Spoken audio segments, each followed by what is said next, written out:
ನೋಡಿ ಒಂದು ನಿಮಿಷ ಕೇಳಿ ನೋಡು ಧೈರ್ಯವಾಗಿ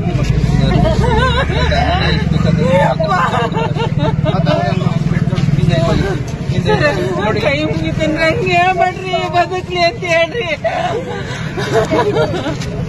ನೋಡಿ ನೋಡಿ ಏನಮ್ಮ ಇಲ್ವಾ ನೋಡಿ ನೋಡಿ ನಾನು ನೋಡಿ ಏನು ಉಳಿದಿಲ್ರಿ ಸರ್ ಹರೇನ್ ಮಗನ ಕಳ್ಕೊಂಡು ನಮ್ಮ ಅಪ್ಪನ ಮೌನ ಹಿಂಗ ನಿಮಿಷ ಕೇಳಿ ಧೈರ್ಯವಾಗಿ ಸಣ್ಣ ಹುಡುಗನ ಬಿಡಿ ಎಲ್ಲ ಸುಧಾರಿಸ್ಬೇಕು ನಮ್ ಜೀವನ ಅಲ್ಲಿ ಆಟೋ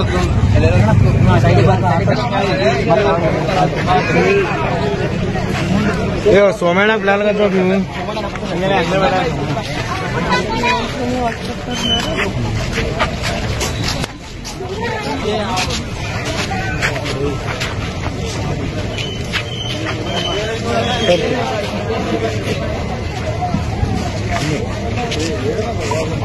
ಹುಬ್ಬಳ್ಳಿ ನಗರ ಕಮಿಷನರೇಟ್ ವ್ಯಾಪ್ತಿಯ ಕಮರಿಪೇಟೆ ಪೊಲೀಸ್ ಠಾಣಾ ಸರಹದ್ದಿನಲ್ಲಿರುವಂತಹ ಗುರುಸಿದ್ದೇಶ್ವರ ನಗರ ಅನ್ನುವಂಥ ಏರಿಯಾದಲ್ಲಿ ಸಂಜೆ ಒಂದು 6:30-7 ಗಂಟೆ ಸುಮಾರಿಗೆ ಹುಡುಗರು ಆಟ ಆಡಬೇಕಾದ್ರೆ ಏನೋ ಒಂದು ಸ್ವಲ್ಪ ಗೊಂದಲ ಆಯಿತು ಅಂತಂದು ಒಂದು ಮಗು 6ನೇ ಕ್ಲಾಸ್ ಓದ್ತಾ ಇರೋವಂಥ ಮಗು ಮನೆಯಿಂದ ಚಾಕು ತೊಗೊಂಬಂದ್ಬಿಟ್ಟು ಒಂದು ಇನ್ನೊಬ್ಬ ಜೊತೆಗೆ ಆಡ್ತಿದ್ದಂಥ ಹುಡುಗನಿಗೆ ಹಾಕಿದ್ದಾರೆ. ಅವನು 9ನೇ ಕ್ಲಾಸ್ ಓದ್ತಾ ಇರೋವಂಥ ಮಗು. ಇಮಿಡಿಯೇಟಾಗಿ ಯಾರು ಈ ಚಾಕುವನ್ನು ಹಾಕಿದ ಆ ಮಗುವಿನ ತಾಯಿನೇ ಒಂದು ಗಾಡಿ ಮಾಡ್ಕೊಂಡು ಇಮಿಡಿಯೇಟಾಗಿ ಆಸ್ಪತ್ರೆಗೆ ತೊಗೊಂಬಂದಿದ್ದಾರೆ. ಸೊ ಅವರಿಗೆ ಗಾಯದ ತೀವ್ರತೆ ಮತ್ತು ಒಳಗಡೆ ಆಗಿರುವಂಥ ಪೆಟ್ಟಿನ ಅಂದಾಜಿಲ್ಲ. ಸೊ ತಂದಂಥ ಸಂದರ್ಭದಲ್ಲಿ KMCಯಲ್ಲಿ ಬ್ರಾಡ್ ಡೆಡ್ ಅಂತ ಹೇಳಿದ್ದಾರೆ. ಸೊ ಇದೊಂದು ಭಾಳ ಹೃದಯ ವಿದ್ರಾವಕ ಘಟನೆ. ಯಾಕಂದರೆ ಇದರಲ್ಲಿ 6ನೇ ಕ್ಲಾಸ್ ಮಗು, ಅದು ನೋಡಲಿಕ್ಕೂ ಒಂದು ಇಷ್ಟೇ ಇದೆ, ನಮ್ಮ ಸೊಂಟಕ್ಕೂ ಬರೋದಿಲ್ಲ, ಇಷ್ಟು ಹೈಟ್ಗಿದೆ ಅಷ್ಟೇ. ಅದು ಈ ರೀತಿ ಒಂದು ಕೃತ್ಯ ಎಸಗಿಬಿಟ್ಟಿದೆ. ಮೃತ ಹೊಂದಿರುವಂಥ ಹುಡುಗ ಕೂಡ 8ನೇ ಕ್ಲಾಸ್ ಪಾಸಾಗಿ 9ನೇ ಕ್ಲಾಸ್ ಏನೋ ಇದ್ದಾನೆ. ಅವನಿಗೊಂದು 13-14 ವರ್ಷ ಇದೆ ಅಷ್ಟೇ. ಅನ್ಫಾರ್ಚುನೇಟ್ಲಿ ಒಬ್ಬನೇ ಮಗ. ಅವ್ರ ತಂದೆ ರೊಟ್ಟಿ ಮಾಡಿ ವ್ಯಾಪಾರ ಮಾಡುವಂಥ ಬಡ ಕುಟುಂಬ. ಈ ಆರೋಪಿ ಬಾಲಕ ಏನಿದೆ ಅವನು ಕೂಡ ಭಾಳ ಅವ್ರ ತಂದೆ ತಾಯಿ ಎಲ್ಲ ಭಾಳ ಒಂದು ಪುವರ್ ಬ್ಯಾಕ್ಗ್ರೌಂಡ್ ಇರುವಂಥವ್ರು. Very unfortunately this incident has happened. ಹಾಗಾಗಿ ಏನು ಪ್ರೊಸೀಜರ್ ಇದೆ ಆ ಪ್ರೊಸೀಜರ್ ಪ್ರಕಾರ ನಾವು ಪ್ರಕರಣ ದಾಖಲು ಮಾಡ್ಕೊಳ್ಳುವಂಥದ್ದು ಮತ್ತು ಜುವೆನೈಲ್ ಬೋರ್ಡ್ ಮುಂದೆ ಪ್ರೊಡ್ಯೂಸ್ ಮಾಡಬೇಕಾಗತ್ತೆ.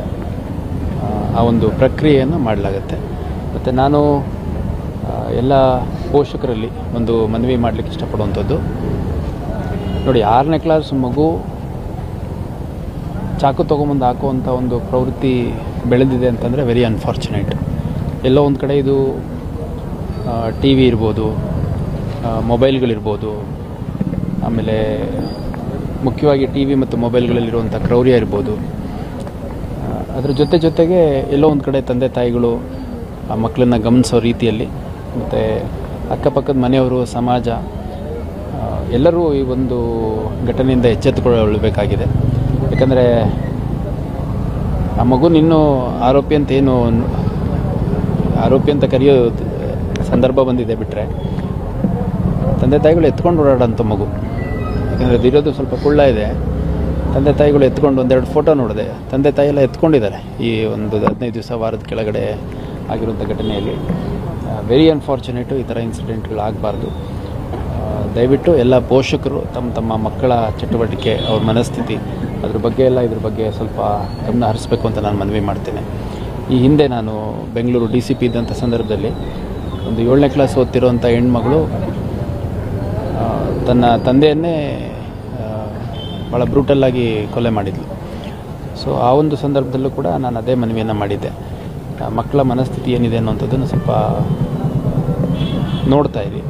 ತಮಗೆ ಗೊತ್ತಾಗಲಿಲ್ಲ ಅಂದರೆ ಟೀಚರ್ಸ್ ಕೇಳುವಂಥದ್ದು, ಅಥವಾ ಯಾರಾದರೂ ಸ್ವಲ್ಪ ನಿಮ್ಮ ಏರಿಯಾದಲ್ಲಿರುವಂಥ ಬುದ್ಧಿವಂತರು, ನಮ್ಮ ಮಗ ಹೆಂಗೆ ಆಟ ಆಡ್ತಾನೆ, ಹೊರಗೆ ಹೋದಾಗ ಏನು ರ್ಯಾಶ್ ಆಗಿರ್ತಾನೆ, ರೂಡ್ ಆಗಿರ್ತಾನೆ, ಅಗ್ರೆಸಿವ್ ಆಗಿರ್ತಾನೆ, ಅದೆಲ್ಲ ಸ್ವಲ್ಪ ಗಮನ ಹರಿಸ್ಬೇಕಾಗತ್ತೆ. ಇದರಲ್ಲಿ ನೋಡಿ, ಮೃತ ಹೊಂದಿರುವಂಥ ಮಗು ಒಂದು ಕಡೆ ಆದರೆ, ಅದಕ್ಕೆ ಚಾಕು ಹಾಕಿರುವಂಥ 6ನೇ ಕ್ಲಾಸ್ ಮಗುವಿನ ತಾಯಿನೇ ಆ ಹುಡುಗನ ಕರ್ಕೊಂಡು ಒಂದು 2 ವೀಲರಲ್ಲಿ ಹತ್ತಿಸ್ಕೊಂಡು ಹಾಸ್ಪಿಟ್ಲಿಗೆ ತೊಗೊಂಬಂದಿದ್ದಾರೆ. ಸೊ ಅವ್ರು ಮೋಸ್ಟ್ಲಿ ಚಾಕು ಹಾಕಿದ್ದಾರೆ, ಒಂಚೂರು ರಕ್ತ ಬಂದಿರ್ಬೋದು. ಅಂತಂದು ಅಂದ್ಕೊಂಡಿದ್ದಾರೆ. ಅವ್ರದ್ದೇ ದುಃಖ ಜಾಸ್ತಿ ಇದೆ ಇಲ್ಲಿ. ಸೊ ಇನ್ನು ವೆರಿ ಅನ್ಫಾರ್ಚುನೇಟು ಈ ಥರ ಘಟನೆಗಳು ನಮ್ಮ ಕರಿಯರಲ್ಲಿ ಇದೇ ಫಸ್ಟ್ ಟೈಮ್ ನಾನು ನೋಡ್ತಿರೋದು. 6ನೇ ಕ್ಲಾಸ್ ಮಗು ಒಂದು ತನ್ನ ಸ್ನೇಹಿತನ ಪರಿಚಯಸ್ಥರ ಮಗುಗೆ ಚಾಕು ಹಾಕಿ ಅದರಿಂದ ಸಾವಾಗಿರುವಂಥದ್ದು ನಾನು ಇದೇ ಫಸ್ಟ್ ನೋಡ್ತಿರೋದು. ನಮ್ಮ DCP ರವೀಶ್ ಅವರು ಹೇಳ್ತಾಯಿದ್ರು, ಅವರ ಒಂದು 33 ವರ್ಷ ಸರ್ವೀಸಲ್ಲಿ ಅವರು ಕೂಡ ಇಷ್ಟು ಚಿಕ್ಕ ವಯಸ್ಸಿನ ಮಗು ಈ ರೀತಿ ಕೃತ್ಯ ಎಸಗಿರುವಂಥದ್ದು ಫಸ್ಟ್ ಟೈಮ್ ನೋಡ್ತಾ ಇರೋದಂಥದ್ದು. ಸೊ ಹಂಗಾಗಿ ಇದೊಂದು ಸಮಗ್ರವಾದಂತಹ ಆತ್ಮಾವಲೋಕನ ಪ್ರತಿಯೊಬ್ಬರಲ್ಲೂ ಆಗಬೇಕು ಅಂತ ನಾನು ಈ ಸಂದರ್ಭದಲ್ಲಿ ಹೇಳಲಿಕ್ಕೆ ಇಷ್ಟಪಡ್ತೀನಿ.